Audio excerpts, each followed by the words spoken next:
네. 금쪽 같은 종잣돈을 한 방에 날려버리는 이유에 대해서 첫 번째 주제로 삼으셨어요. 저도 네. 사실 굉장히 궁금하긴 한데, 종잣돈을 좀 많이 날려먹은 사람이니까, 그러세요? 예, 예, 그러니까 사실은, 예. 그러니까 날려버린 이유, 음. 진짜 듣고 싶어요, 저는. 우리가 그 종잣돈을 모아서 네네. 이제 쉽게 하는 것들이 사실은 주식을 많이 해요. 맞죠. 주식을 많이 해요. 코인, 그래서 코인. 네, 코인도 이제 네. 그렇고 코인 얘기하면 기분 나빠하시니까 코인은 빼고 네네네. 주식 예전에 많이 했어요. 음, 그러다 보니까 네. 과연 우리는 정보를 얼마나 빠른 속도로 받아들이냐를 한번 생각해 보세요. 정보를. 네, 정보를 받아들이는 속도가 사실은 주식의 투자의 결정적인 그 포인트가 되거든요. 정보와 네, 정보가 주식. 얼마큼 내요. 그러니까 쉽게 이런 거예요. 경제신문을 딱 봤어요. 네. 아니면 뉴스를 봤어. 음. 러시아가 우크라이나를 침공했어. 네. 그럼 어떤 일이 벌어질까? 뭐가 오르고 뭐가 내릴까? 음, 이게 처리 속도예요. 그럼 전문가들, 주식의 전문가들, 그 기관 투자가라든지 이런 증권회사에 있는 사람들은 딱 알겠죠. 여기 뭐 거기 북해산 브렌트 오르니까 뭐 경유값이 오르겠구나, 석유값이 오르겠구나. 여기 곡물 밀 생산 지역이 우크라이나에 있으니까 밀가격 상승하겠구나. 뭐 이런 거에 다 예측할 거란 네. 말이야. 근데 우리는 멍하죠. 그렇죠. 뉴스 봐야 아는 거야. 그렇죠. 그 설명을 해줘야지. 네. 맞다. 우크라이나 우리가 학교 때 배웠다. 곡창지대 거기 있다 그랬다. 맞아. 밀 거기서 생산하지. 그 북해산 브렌티우가 거기였어? 이렇게 한단 말이야. 그때 한단 말이야. 그러면 늦은 거예요. 음, 그러니까 그런 공부를 하셔야 돼. 음. 뭔가 투자를 하려면 뭔가 어떤 현상이 일어났어. 그랬을 때 뭐가 됐다. 예를 들어 조정이 바뀌었다. 그랬을 때 뭐가 바뀔 거지.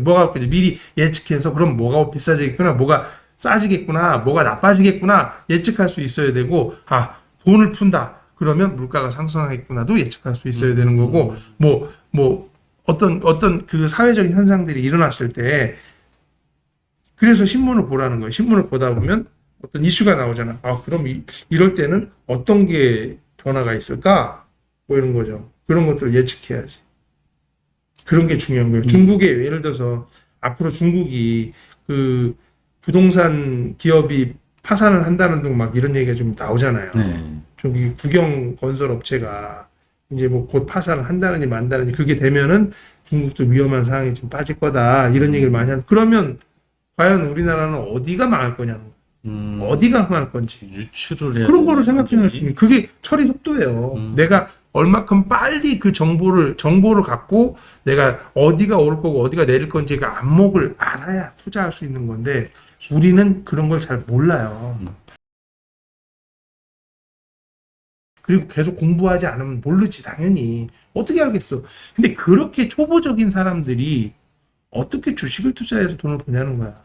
이 빠른 속도의 처리 속도를 가지고 있는 기관 투자가들도 맨날 잃고 외국인한테 털리는데 우리 3대 요소가 개미 투자, 개미가 있고 그다음 기관이 있고 외국인이 있잖아요. 네. 이 세 명이 있는 거잖아요. 그럼 그 중에 돈을 가장 많이 갖고 있는 사람은 누구예요? 외국인이지. 그다음에 기관이 있는 거고 그다음에 우리 개미가 있단 말이에요. 네. 이 세 명이서 주식시장에서 싸우는데 외국인이 팔고 떠나면은 기관이 주워 먹다가 죽잖아요. 얘네들도 막 네. 손해나고 막 항상 그게 돈 많은 놈이 항상 이긴단 말이에요. 모든 게임에서. 근데 이런 거야. 우리 상옥 씨하고 저하고 네. 돈을 갖고서 이제 콜짝 게임을 하는데 상옥님은 10만 원이 있어요. 그리고 10,000원이 100원짜리도 있고 저는 100만 원이 100원짜리도 있어.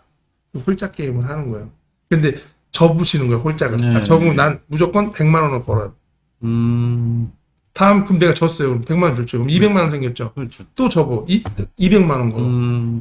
그렇죠. 그렇게 되면 자본력을 투입할 수가 없는 거죠. 한 번만 지면 그러니까 끝나는 거니까. 게임에 차이가 있는 거지. 우리가 화투를 해요, 화투를. 화투를 하는데 나는 광 3개 들어올 때까지 안 칠 거야. 무조건 죽어. 근데 연사라는 게 있잖아. 그렇죠. 그거 안 되는 거야. 내가 내가 만약에 연사라는 제도가 없으면 난 광 3장 들어올 때까지 무조건 기다릴 수 있잖아요. 근데 주식 시장은 사실 기다릴 수 있어요. 안 사면 되는 거지. 그런데도 우리가 조바심에 사잖아. 그렇죠.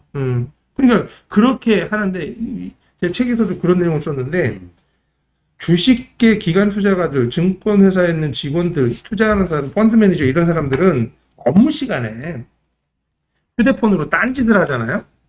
딴짓으로 뭐 쇼핑을 한다든지 주식 안 보고 딴짓하면 혼나죠. 위에 상사한테. 주식 차트 안 보고 거기서 홈쇼핑하고 있거나 유튜브 보고 있으면 혼날 거 아니에요. 직원들이요? 직원들. 예. 혼날 거 아니에요. 근데 우리는 어때요? 회사에 유튜브 주식 차트 보고 있으면 부장님한테 혼나죠.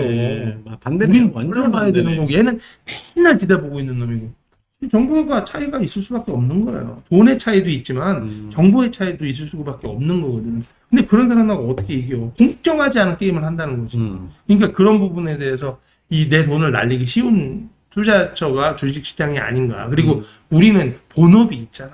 그렇죠. 본업이 있고 투자부로 주식을 하는 건데 투자로 하는 건데 그들하고 공정한 게임을 하기가 쉽지 않은 거지. 정보력도 부족하고 내가 갖고 투자할 수 있는 시간력도 부족하고 그러니까 이길 수 없는 게임을 한다는 거죠. 그럼 아예 하지 말아야 돼?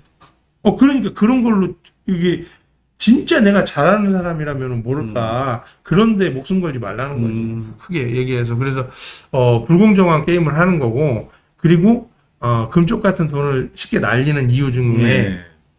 이게 있어요. 우리가 항상 꼭지를 잡잖아.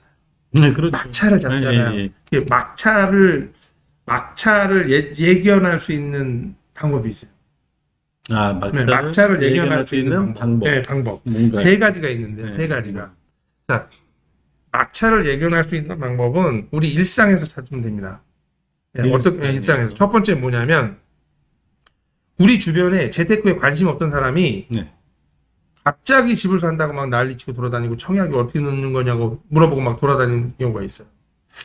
그리고 주식을 생전 안 하던 사람이 주식하겠다고 난리치는 사람들이 있어요. 그러면 막차구나. 그렇죠. 그게 이제 버블이구나. 이제 끝났구나 이렇게 생각하시면 돼요. 첫 번째가. 두 번째는 우리가 동창 모임도 있고 친목회가 많이 있잖아요. 네. 모임을 나갔는데 평상시에는 맨날 뭐 다른 얘기하고 뭐 건강 얘기 요즘 이제 나이 50 넘으면 이제 건강 얘기 하잖아요. 맞아요. 뭐 건강 얘기, 놀러 간 얘기 이런 거 하다가 갑자기 부동산 얘기를 화제거리가 그 모임의 화제거리가 부동산으로 바뀌었다든지 아니면 주식으로 바뀌었다든지 이러면 그것도 끝말이다. 예, 끝물이에요. 사회적인 흐름이 바뀌는 거니까요. 이게 그건 누구나 다 한다는 거죠, 이제는. 그러면 이제 더 이상 할 사람이 없는 거고. 그리고 맨 마지막 방법은 뭐냐면 회사 다니시는 분들 있잖아. 그 중에서 막내 직원 있잖아요. 제일 월급이 적은 직원. 그 직원이 뭔가 투자를 하기 시작한다. 그럼 막차예요. 예를 들어서 이거지. 집값이 올랐어. 부장님이 아파트 산대. 한 채 더 산대. 부장님이 샀어. 그 다음에 그 밑에 과장님이 자기도 하나 더 산대. 그래서 샀어. 그 다음에 그 밑에 대리가 샀어. 그 밑에 사원이 자기도 집을 사야겠다고 연끌을 해. 그럼 버블 끝이에요. 이 사원 다음에는 사줄 사람이 없어요. 그러네. 여력이 되는 사람이 없다는 얘기죠. 이게 부장님이 갖고 있었던 부동산을 과장이 사는 거고 과장이 파는 부동산을 대리가 사는 거고 대리가 판 부동산 사원이 사는데 다음 사원이 팔면 누가 살 거냐는 거예요. 그렇네요. 다음에 살 수요자가 없잖아. 그러니까 거의 한 작년까지 그랬던 것 같은데. 그러니까 근데 그게 계속 반복돼요. 네. 제가 5년 전에 쓴 책에도 그런 내용이 있거든요. 예전에 중국 차이나 펀드가 엄청나게 유행할 때가 있었어요. 있었어요. 차이나 펀드, 네. 미래에셋, 차이나 펀드 뭐 이거 브라질 브릭스 뭐 인디아 뭐 이래가지고 신디아 해가지고 나오고 막 이런 하여튼 이 펀드가 아주 유명해서 할 때 중국 차이나 펀드가 시초일 거예요 아마. 그래요? 근데 차이나 펀드의 정점이 딱 있었어요. 정점이 어떤 일이 있었냐면 중국 이게 신문을 딱 보는데 거기 이런 내용이 나오더라고.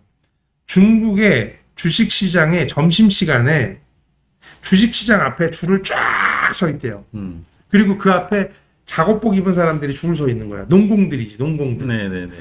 노동자들이 주식시장 앞에 서 있어요. 인터넷으로 주식을 살 수 없으니까 점심시간에 가서 사요. 그러면 그 옆에 있는 그 길거리 음식 파는 사람들이 음식을 배달해줘요. 줄 쓴 상태에서 국수를 먹어요. 네. 그리고 들어가서 주식을 사고 출근을 해요. 점심시간 동안에 다시 일을 가요.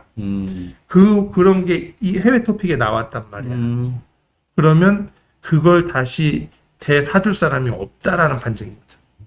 왜냐하면 중국 시장에서 가장 가난한 사람들이 농공이거든. 음. 농공이 뭔지는 아시죠? 네, 알아요. 네. 이게 시골에서 이렇게 오는 중국 사람들은 주소지가 이전이 안 되잖아요. 그래요? 자유롭게 이전이 안 되고 그래서 농공이라는 게 있는 게 음. 도시에서 내가 뭐 상하이에 살아, 상하이 시민이야. 그 사람이 공장에 취직하면 그 사람은 농공이라고 하지 않아요. 그냥 노동자라고 하지. 근데 조금 하얼빈 같은데 시골에 있는 사람이 돈을 벌기 위해 시내로 와요. 시내로 와서 여기서 일을 하는데 주소 전입이 안 돼. 시골 나는 넌 거기 살아야 돼. 하얼빈 살아야 돼. 그러니까 자식이 거기 있는 거야. 음. 학교를 거기 다녀야 되니까. 상하이 학교를 못 다녀. 오케이, 오케이. 그렇잖아요. 예. 항상 그래서 시골에 자식은 할머니들이 부모님 봐주고 나만 돈 벌어가 돈만 붙이잖아. 그 사람을 농공이라고 해. 네. 가장 어렵게 사는 사람. 이 사람이 주식시장에 줄을 서니까 이게 끝났다. 라고 예측을 하는 거지.